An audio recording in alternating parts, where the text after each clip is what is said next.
जितने बच्चे class 10th में है और 24 फरवरी को हिंदी का पेपर देने वाले हो तो उनके वीडियो सबसे ज्यादा इंपॉर्टेंट है। आज मैं आप लोगों को हिंदी का एक ऐसा वायरल पेपर बताने वाला हूं जो कि 24 फरवरी को 100% ये पेपर छिपने वाला है। कोड याद कर लो, 801 HF कोड है मेरे प्यारे बच्चों। आज ही मैं आप लोगों को 70 में 70 में पक्का कराने वाला हूं। देख पा रहे हो 2025 का वायरल पेपर है। वीडियो को अगर आप एग्जाम के एक दिन पहले भी देख रहे हो ना, इस वीडियो को देख के जाना मेरे प्यारे बच्चों। अगर 70 में 70 नंबर चाहिए तो एडमिट कार्ड लेकर जाना, सही सही 10 अंकों का अनुक्रमांक डाल देना यहाँ पे और सही सही नाम अपना डाल दीजिएगा। इस पेपर को हल करने के लिए आपके पास जो टाइमिंग दिया जाएगा, समय दिया गया है, 3 घंटे 15 मिनट के समय में पूरा का पूरा इस पेपर को हल करना होगा आप लोगों को। गारंटी है मेरा कि इस पेपर को पूरा सॉल्व कर लेते इस वीडियो के माध्यम से तो 2.5 घंटे के अंदर में पूरे के पूरे इस पेपर को हल करके चले होगी। इस बात की गारंटी लेता हूं मैं। वीडियो को लाइक कर देना, चैनल पर जरूर सब्सक्राइब कर देना। आगे बढ़िए, देखिए यहाँ पे नोट दिया गया है। नोट पढ़ना बहुत ही ज्यादा जरूरी है। देखिए नोट में क्या है मेरे पास, जो निर्देश यहाँ पे दिया है। निर्देश में देखिए पहला निर्देश है कि प्रारंभ के 15 मिनट परीक्षार्थियों को प्रश्न पत्र पढ़ने के लिए निर्धारित है। 15 मिनट में इस पेपर को आपको पढ़ोगे, 3 घंटे में इस पेपर को आपको सॉल्व करना, ये पहला निर्देश है। इसके बाद दूसरा निर्देश बोला है कि प्रश्न पत्र 2 खंडों में, खंड अ तथा खंड ब में विभाजित है। मतलब यह जो पेपर है 2 खंडों में बना है। एक तो खंड अ में, दूसरा खंड ब में, 2 खंडों में यह पेपर विभाजित है। दूसरा निर्देश भी आपको समझ में आ गया। तीसरा है प्रश्न पत्र के खंड अ में बहुविकल्पीय प्रश्न है, जिसमें सही विकल्प का चयन करके OMR शीट पर नीले अथवा काले बॉल पॉइंट पेन से सही विकल्प वाले गोले को पूर्ण रूप से काला करें। कहने का मतलब है कि खंड अ में बहुविकल्पीय प्रश्न है। ठीक है, कितने बहुविकल्पीय प्रश्न रहेंगे? 20 बहुविकल्पीय प्रश्न। उनका उत्तर कहां पे देना होगा? OMR शीट पे आपको देना होगा। किस पेन से रखना होगा? तो नीले पेन का यूज कर सकते हैं या काले पेन का यूज कर सकते हैं। पेन आपका बॉल पॉइंट पेन होना चाहिए, जेल वाली पेन नहीं होना चाहिए। कंफर्म हो यहाँ तक? इसके बाद चौथा निर्देश देखिए क्या है। चौथा है खंड अ में बहुविकल्पीय प्रश्न हेतु प्रत्येक प्रश्न के लिए 1 अंक निर्धारित है। खंड अ में आपके बहुविकल्पीय प्रश्न अभी मैंने बताया 20 बहुविकल्पीय प्रश्न रहेंगे 20 नंबर का, क्योंकि इसने बोला है कि एक प्रश्न 1 नंबर का रहेगा। तो एक प्रश्न 1 नंबर का रहेगा तो 20 ऑब्जेक्टिव क्वेश्चन 20 नंबर का। समझा गया आप लोगों को? इसके बाद अगला निर्देश 5वां देखिए क्या है। 5वां है प्रश्न पत्र के खंड अ के प्रश्न हेतु 1 घंटा तथा खंड ब के प्रश्नों को हल करने हेतु 2 घंटे का समय निर्धारित है। खंड अ में जो 20 ऑब्जेक्टिव क्वेश्चन पूछा जाएगा उसको हल करने के लिए 1 घंटे का समय दिया है। मेरे प्यारे बच्चों 20 ऑब्जेक्टिव क्वेश्चन का आंसर बताऊंगा, 5 मिनट के अंदर में सारे के सारे क्वेश्चन का आंसर आप दे दोगे। बाकी जितना भी समय आपके पास बचेगा पूरा का पूरा समय लगा दीजिएगा आप खंड ब को हल करने में। इसके बाद आइए अगला लास्ट निर्देश है प्रत्येक प्रश्न के सम्मुख उनके निर्धारित अंक दिए गए। हर एक प्रश्न के आगे आपको बताया गया होगा कि वो प्रश्न 1 नंबर का है कि 2 नंबर का है कि 4 नंबर का है कि 6 नंबर का है। हर एक प्रश्न के आगे आपको लिखा हुआ मिलेगा मेरे प्यारे बच्चों। तो यह निर्देश था। निर्देश पूरा डिटेल में मैंने पढ़ के आपको बता दिया। पेपर आप लोगों का इधर से स्टार्ट में दिखाता हूँ। देखिए मेरे प्यारे बच्चों पेपर यहाँ से स्टार्ट है। सबसे पहले खंड अ है और खंड अ में सबसे पहले बहुविकल्पीय प्रश्न है मेरे प्यारे बच्चों। 20 बहुविकल्पीय प्रश्न है। चलिए एक एक करके मैं सारा का सारा आंसर बताता हूँ, यहीं पे याद करा दूंगा, अभी याद करा दूंगा आप लोगों को। देखिए पहला प्रश्न बहुत ज्यादा इंपॉर्टेंट है। क्या है? कह रहा है कि वैदेही वनवास के रचनाकार, बहुत ही ज्यादा इंपॉर्टेंट क्वेश्चन पूछ लिया। और ये प्रश्न देखिए 1 नंबर के लिए दिया गया है। वैदेही वनवास के रचनाकार है, 4 ऑप्शन आपके पास है। इन चारों में से कोई ना कोई एक ऑप्शन सही होगा। तो वैदेही वनवास के रचनाकार तो आपके अयोध्या सिंह उपाध्याय हरिओ जी है। मतलब कि सी वाला ऑप्शन जो है बिल्कुल राइट आंसर हो जाएगा। कंफर्म हो? पहला प्रश्न आपको याद हो गया मेरे प्यारे बच्चों, यहीं पे भूलिएगा मत। दूसरा प्रश्न देखिए क्या है। प्रयोगवाद के कवि है। अब 4 ऑप्शन दिया है, इसमें से बताना है कि प्रयोगवाद के कवि कौन है। तो प्रयोगवाद के कवि तो आपके अज्ञेय जी हैं 4 ऑप्शन में से। तो बी वाला ऑप्शन जो है बिल्कुल राइट आंसर हो जाएगा। ये प्रश्न भी आपके एग्जाम में 1 नंबर के लिए पूछा गया है। दोनों प्रश्न आपको याद हो गए। तीसरा प्रश्न देखिए क्या है। कह रहा है कि भाव विलास के रचनाकार है और यह प्रश्न भी आपके एग्जाम में 1 नंबर के लिए दिया गया है। तो भाव विलास के रचनाकार इन चारों ऑप्शन में से कौन है मेरे प्यारे बच्चों? वह है आपके देव जी। यह प्रश्न इतना ज्यादा इंपॉर्टेंट है कि आपको क्या ही बताएं। भाव विलास वाला बहुत ज्यादा इंपॉर्टेंट है। दे भी दिया। चौथा प्रश्न देखिए क्या है। छत्रसाल दशक किसकी रचना है? यह प्रश्न भी 1 नंबर के लिए है। तो छत्रसाल दशक किसकी रचना इन 4 ऑप्शन में से मेरे प्यारे बच्चों? तो वह है आपके भूषण जी की। किनकी रचना है? भूषण जी की रचना है। सी वाला ऑप्शन जो है बिल्कुल राइट आंसर हो जाएगा। क्वेश्चन नंबर 4 का सी। क्लियर है? आगे देख लीजिए क्वेश्चन नंबर 5। कला और बूढ़ा चांद के रचनाकार है। यह प्रश्न भी आपके एग्जाम में 1 नंबर के लिए दिया गया है। तो कला और बूढ़ा चांद के रचनाकार इन चारों ऑप्शन में से कौन है मेरे प्यारे बच्चों? वह है आपके सुमित्रानंद पंत जी। कौन है? सुमित्रानंद पंत जी हैं, डी वाला ऑप्शन जो है बिल्कुल राइट आंसर हो जाएगा। कला और बूढ़ा चांद के रचनाकार सुमित्रानंद पंत जी। इसके बाद अगला प्रश्न देखिए, प्रश्न नंबर 6 क्या है, कह रहा है कि नीड का निर्माण फिर किस विधा की रचना है। ये प्रश्न भी आपके एग्जाम में 1 नंबर के लिए दिया गया है। नीड का निर्माण फिर किस विधा की रचना, बहुत ही ज्यादा इंपॉर्टेंट है। तो आत्मकथा विधा की रचना है मेरे प्यारे बच्चों, आत्मकथा विधा की रचना है। बी वाला ऑप्शन जो है बिल्कुल राइट आंसर हो जाएगा क्वेश्चन नंबर 6 का। आगे देख लीजिए, अगला प्रश्न है प्रश्न नंबर 7, निम्नलिखित में से शुक्ल युग के लेखक हैं। यह प्रश्न भी आपके एग्जाम में 1 नंबर के लिए है। तो इन 4 ऑप्शनों से बताना कि शुक्ल युग के लेखक कौन है मेरे प्यारे बच्चों। तो शुक्ल युग के लेखक तो श्याम सुंदर दास जी हैं, ये बात आपको भी मालूम है। कौन है? श्याम सुंदर दास जी। 7वें का सी जो बिल्कुल राइट आंसर हो जाएगा। आगे बढ़ते हैं प्रश्न नंबर 8वें की तरफ। देखिए मेरे प्यारे बच्चों, प्रश्न नंबर 8वां देख लीजिए क्या है मेरे प्यारे बच्चों। कह रहा है कि निम्नलिखित कथनों में से कौन सा कथन सही है। एक प्रश्न 1 नंबर के लिए प्रश्न है, बहुत ज्यादा इंपॉर्टेंट है मेरे प्यारे बच्चों, ठीक है, बहुत ज्यादा इंपॉर्टेंट है। तो इसे बताना है कौन सा कथन सही है। अब मेरे प्यारे बच्चों देखिए, पहला वाला ऑप्शन क्या है, शशांक के रचनाकार आचार्य रामचंद्र शुक्ल जी हैं। जी बिल्कुल नहीं, ये गलत है, ठीक है, क्योंकि शशांक के रचनाकार जो है मेरे प्यारे बच्चों, वह है, उनके रचनाकार कौन, आचार्य विष्णुकांत शास्त्री जी। लिख लीजिएगा कहीं पे, शशांक के रचनाकार कौन है, आचार्य विष्णुकांत शास्त्री जी। बी वाला है कि आकाशदीप कहानी के लेखक राम कुमार वर्मा जी। बिल्कुल नहीं, ये भी गलत है, क्योंकि आकाशदीप कहानी के लेखक तो जयशंकर प्रसाद जी हैं। कौन है? जयशंकर प्रसाद जी, ये भी गलत है। तीसरा है भारतेंदु हरिश्चंद्र आलोचना साहित्य के जनक माने जाते हैं। जी बिल्कुल नहीं, क्योंकि आचार्य रामचंद्र शुक्ल आलोचना साहित्य के जनक माने जाते हैं, ठीक है, आलोचना साहित्य के जनक माने जाते हैं। आचार्य रामचंद्र शुक्ल जो है मेरे प्यारे बच्चों, वो आलोचना साहित्य के जनक माने जाते हैं। और यहाँ पे भारतेंदु हरिश्चंद्र जी का दिया है, ये भी गलत है। चौथा है क्या भूलू के याद करूं निबंध के लेखक जयशंकर प्रसाद जी हैं। जी नहीं, क्या भूलू के याद करूं तो वह है हरिवंश राय बच्चन जी हैं। हरिवंश राय बच्चन जी की आत्मकथा है। तो इन चारों में से कोई भी सही नहीं मेरे प्यारे बच्चों। तो इसका राइट आंसर जो होगा मेरे प्यारे बच्चों, वो होगा दिए गए विकल्पों में से कोई भी कथन सही नहीं है। यहाँ पे एक ऑप्शन उनको बनाना चाहिए, लेकिन यह बोर्ड द्वारा गलत किया गया है, इस बात को याद रखना आप। अगला प्रश्न देख लीजिए, प्रश्न नंबर 9 क्या है, परीक्षा गुरु किस विधा की रचना है। यह प्रश्न भी आपके एग्जाम में 1 नंबर के लिए दिया गया है। तो परीक्षा गुरु किस विधा की रचना, बहुत इंपॉर्टेंट है, उपन्यास विधा की रचना। मेरे प्यारे बच्चों, सी वाला ऑप्शन जो है बिल्कुल राइट आंसर हो जाएगा। कौन? सी वाला। आगे बात करते हैं प्रश्न नंबर 10वां क्या है, बाण भट्ट की आत्मकथा के रचनाकार है। देखिए 1 नंबर के लिए भी प्रश्न है। तो बाण भट्ट की आत्मकथा के रचनाकार कौन है मेरे प्यारे बच्चों, वह आपके हजारी प्रसाद द्विवेदी जी। बी वाला ऑप्शन जो होगा बिल्कुल राइट आंसर हो जाएगा, हजारी प्रसाद द्विवेदी जी। क्लियर है। आगे बढ़ते हैं प्रश्न नंबर 11 देख लीजिए क्या है, रस के कितने अंग होते हैं। यह प्रश्न भी 1 नंबर के लिए दिया गया है। तो रस के कितने अंग होते हैं मेरे प्यारे बच्चों, तो रस के तो 4 अंग होते हैं, मतलब बी वाला ऑप्शन। बी वाला ऑप्शन जो है बिल्कुल राइट आंसर हो जाएगा। वही अगर हम बात करें क्वेश्चन नंबर 12 को लेकर, क्वेश्चन नंबर 12 है मेरे प्यारे बच्चों कि पायो जी मैंने राम रतन धन पायो, पंक्ति में कौन सा अलंकार है। यह प्रश्न भी 1 नंबर के लिए आपके एग्जाम में। तो पायो जी मैंने राम रतन धन पायो, इसमें जो अलंकार है मेरे प्यारे बच्चों, वो रूपक अलंकार का प्रयोग किया गया है। बी वाला ऑप्शन जो है बिल्कुल राइट आंसर हो जाएगा, रूपक अलंकार। ठीक है, आगे बढ़ते हैं। अगला प्रश्न देख लीजिए, प्रश्न नंबर 13 कराए सोरठा के पहले चरण में कितनी मात्राएं होती है। प्रश्न भी 1 नंबर के आपके एग्जाम में दिया। देखिए तो सोरठा के पहले चरण में कितनी मात्राएं होती है, 11 मात्राएं, मतलब सी वाला ऑप्शन 11 मात्राएं होती है पहले चरण में। सोरठा के पहले चरण में कितनी मात्राएं, 11 मात्राएं होती है, सी वाला भूलिएगा मत मेरे प्यारे बच्चों। आगे देख लीजिए क्वेश्चन नंबर 14 निर्दय शब्द में उपयुक्त उपसर्ग है। यह प्रश्न भी 1 नंबर के लिए पूछा गया है। ठीक है, तो निर्दय, तो इसका तोड़ेंगे तो निर्दय दया बन जाएगा। तो निर कहा गया मेरे प्यारे बच्चों, सी वाला ऑप्शन देखिए निर। सी वाला ऑप्शन जो है बिल्कुल राइट आंसर हो जाएगा। क्वेश्चन नंबर 14 का सी, ये प्रश्न भी 1 नंबर के लिए था। आगे बढ़ेंगे क्वेश्चन नंबर 15 की तरफ। चलिए मेरे प्यारे बच्चों, अगला प्रश्न देखिए, प्रश्न नंबर 15 क्या है कि नील गाय में कौन सा समास है। देखिए यह प्रश्न भी आपके एग्जाम में 1 नंबर के लिए दिया गया। तो नील गाय में कौन सा समास है मेरे प्यारे बच्चों, कर्मधारय समास। कौन है? कर्मधारय समास। पहला वाला ऑप्शन जो है बिल्कुल राइट आंसर हो जाएगा, कर्मधारय समास। आगे देखिए 16वां प्रश्न, खेत का तत्सम रूप है। यह प्रश्न भी 1 नंबर के लिए है।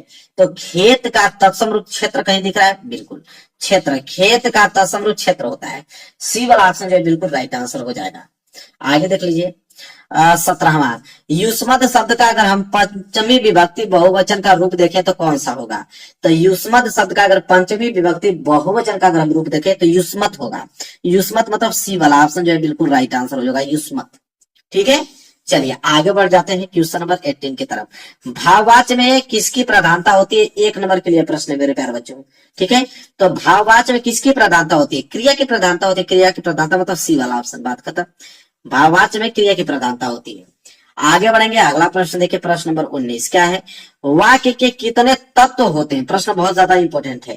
तो वाक्य कितने तत्व होते हैं? 2 तत्व होते हैं। पहला वाला ऑप्शन जो है बिल्कुल राइट आंसर हो जाएगा, 2 तत्व। लास्ट प्रश्न बहुविकल्पीय का है, अविकारी पद को अन्य किस नाम से जाना जाता है? 1 नंबर के लिए।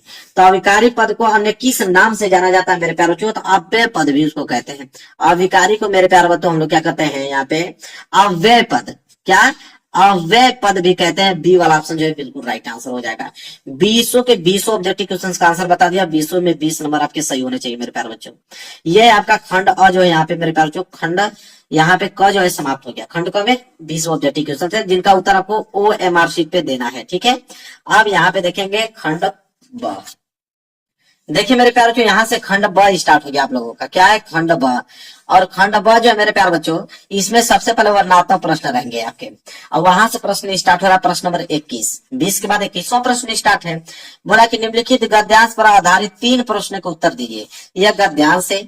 इस गद्यांश के नीचे 3 प्रश्न है। 2-2 नंबर के हिसाब से 6 नंबर दिया जाएगा। एक गद्यांश है। गद्यांश आपके एग्जाम में 2 आता है। एक आपका क वाला आता है। क वाला नहीं कर पाओगे, नहीं अगर आपको याद है तो कोई बात नहीं है, अथवा करके एक ख वाला देता है। दोनों में से कोई एक ही करना होता है। 6 नंबर आपको दिया जाएगा।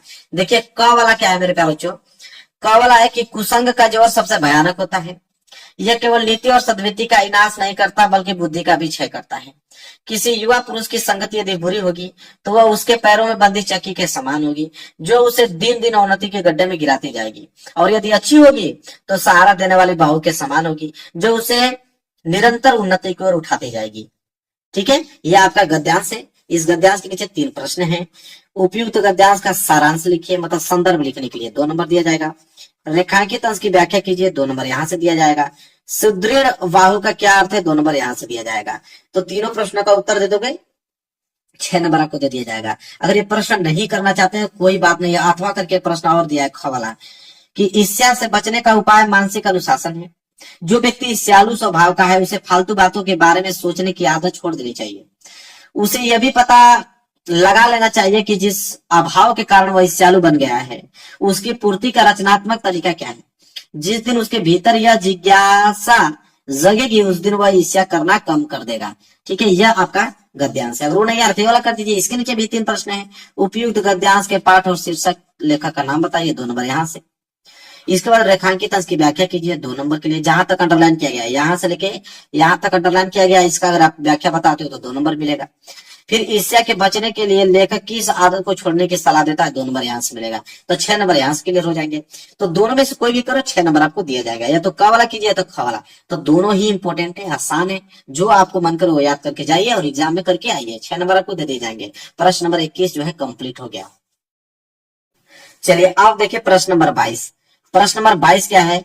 निम्नलिखित पद्यांश पर आधारित दिए गए प्रश्न को उत्तर दीजिए। अभी हमने 21वां प्रश्न गद्यांश देखा, ये पद्यांश आ गया। पद्यांश भी सेम उतना ही 6 मार्क्स का ही होता है। इसमें भी 3 प्रश्न होते हैं, 2 नंबर के हिसाब से 6 नंबर दिया जाता है। इसमें भी आपका एक क वाला होता है, एक ख वाला होता है। क वाला क्या दिया पहले उसको देखते हैं कि रानी में जानी अजानी महा पवि पाहन हूत कठोर हियो है। राजहू काजू अकाजू न जाने हो कयो तिहो जेही कान कियो है। ऐसी मनोहर मूर्ति है बिछड़े कैसे प्रीतम लोग जियो है। आखिर में सखी राखियो जोगु इन्हें किमी के वनवास दियो है। ये मेरे प्यारों जो पद्यांश है। पद्यांश के नीचे 3 प्रश्न है। उपयुक्त पद्यांश का संदर्भ लिखिए, 2 नंबर के लिए। रेखांकित अंश की व्याख्या कीजिए, जहां तक अंडरलाइन किया गया उसका व्याख्या करोगे, 2 नंबर। पद्यांश में ऐसी मनोहर मूर्ति ये किसके लिए प्रयुक्त है तथा इसमें कौन सा अलंकार है, 2 नंबर यहां से मिलेगा। अगर ये आपको कठिन लग रहा है याद करने में, नहीं याद कर पा रहे हो कोई बात नहीं है, अथवा करके एक प्रश्न और दिया है उसको याद करके जाओ, उसका आंसर दे के आओ। इसमें भी तो 6 नंबर आपको दिए जाएंगे। क्या है? ख वाला देख लो।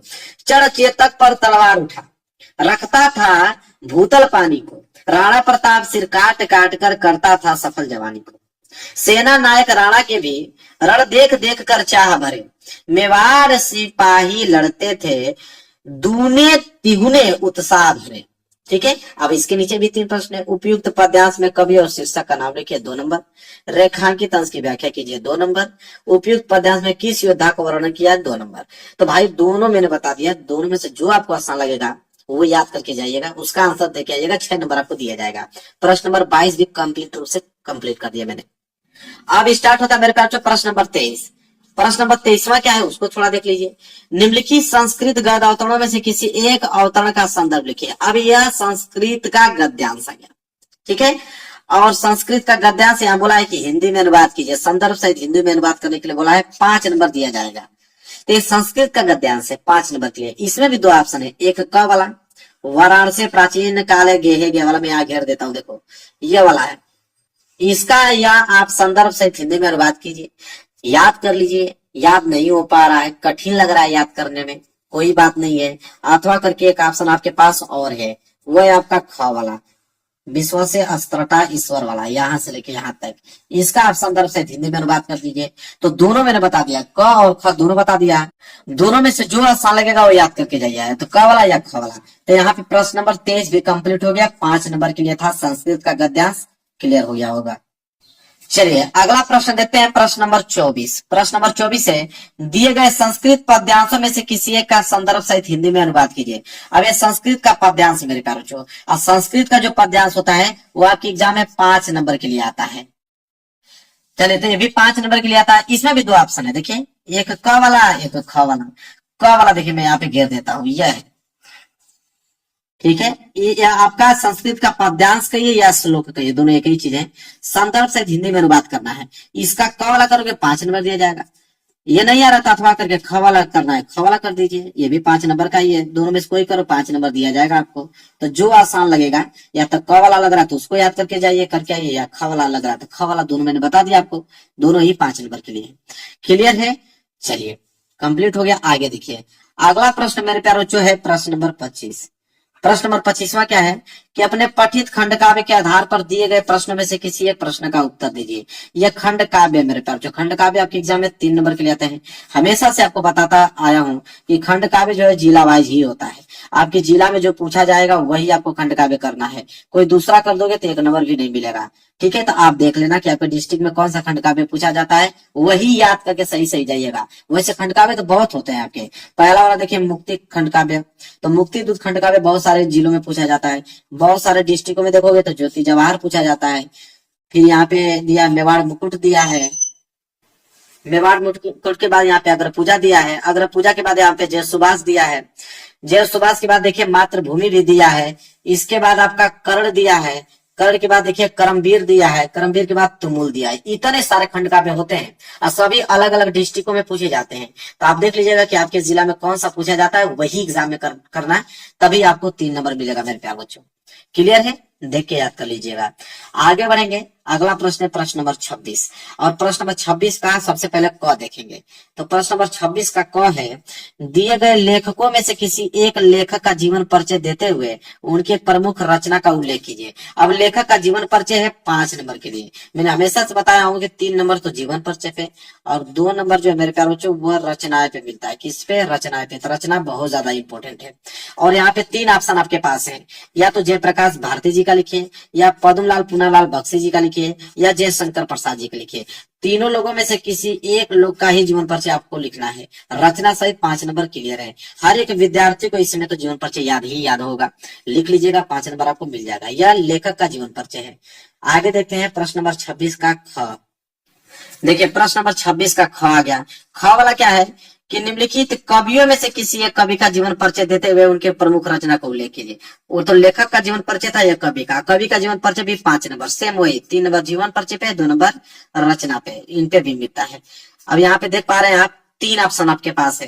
पहला सूरदास जी, दूसरा मैथिली शरण गुप्त जी, तीसरा माखनलाल चतुर्वेदी जी। अब 3 लोगों में से किसी एक लोग का ही आपको जीवन परिचय लिखना है। रचना से 5 नंबर दे दिया जाएगा। तो लेखक का जीवन परिचय, कवि का जीवन परिचय, 10 नंबर तो ऐसे ही आपको फिक्स है। ठीक है, चलिए कर लीजिएगा इसको। आगे देखिए प्रश्न नंबर 27। प्रश्न नंबर 27वां क्या है, प्रश्न नंबर 27वां यह है कि अपने पाठ्य पुस्तक में से कंठस्थ कोई एक श्लोक लिखिए जो इस प्रश्न पत्र में न आया हो। तो श्लोक लिखना, अभी मैंने आप लोगों को संस्कृत का पद्यांश बताया, मैंने कहा था कि संस्कृत का पद्यांश का या श्लोक ही है, यह नहीं कि वही श्लोक को उठाकर यहाँ पे लिख दो, तो उसे उठाकर लिख दोगे तो 1 नंबर भी नहीं मिलेगा, क्योंकि इसने ऑलरेडी बोल रखा है कि जो इस प्रश्न पत्र में न आया हो। कोई अलग से आपको लिखोगे तब आपको 2 नंबर दिया जाएगा। तो कम से कम 2 आप श्लोक याद कर लीजिएगा एग्जाम में, और 2 में से कोई एक लिख दीजिएगा जो इस पेपर में न आया हो, उसको ध्यान रखिएगा आप। तो 2 नंबर यहाँ से क्लियर हो जाएंगे। इसके बाद 28वां प्रश्न देखिए क्या है। 28वां प्रश्न है कि निम्नलिखित में से किन्हीं 2 प्रश्न के उत्तर संस्कृत में दीजिए। अब यहाँ पे मेरे प्यार जो 2 ही प्रश्नों का उत्तर देना है और 1-1 नंबर के हिसाब से 2 नंबर आपको दिया जाएगा। 4 प्रश्न आपके पास है, पहला, दूसरा, तीसरा, चौथा। इन चारों में से जो आपको आसान लगेगा उन 2 प्रश्नों का उत्तर आप संस्कृत में दीजिए और 2 नंबर आप ले जाइए। यह प्रश्न नंबर 28 क्लियर है। तो जो आसान लगेगा उसको आप याद कर लीजिएगा। आगे बढ़ते हैं प्रश्न नंबर 29 की तरफ। प्रश्न नंबर 29वां क्या है कि निम्नलिखित में से किसी एक विषय पर निबंध लिखिए। 7 नंबर के लिए निबंध दे दिया। अब निबंध जो मेरे प्यारे बच्चों सबसे ज्यादा मार्क्स का पूछा जाता है आपके एग्जाम में। 4 ऑप्शन आपके पास हैं कि विज्ञान वरदान या अभिशाप का लिखिए, या नारी शक्तिकरण का लिखिए, या स्वच्छ भारत अभियान का लिखिए, या छात्र अनुशासन पे लिखिए। तो 4 आपके पास ऑप्शन है, इन चारों में से किसी एक पे ही आप लोगों को निबंध लिखना है।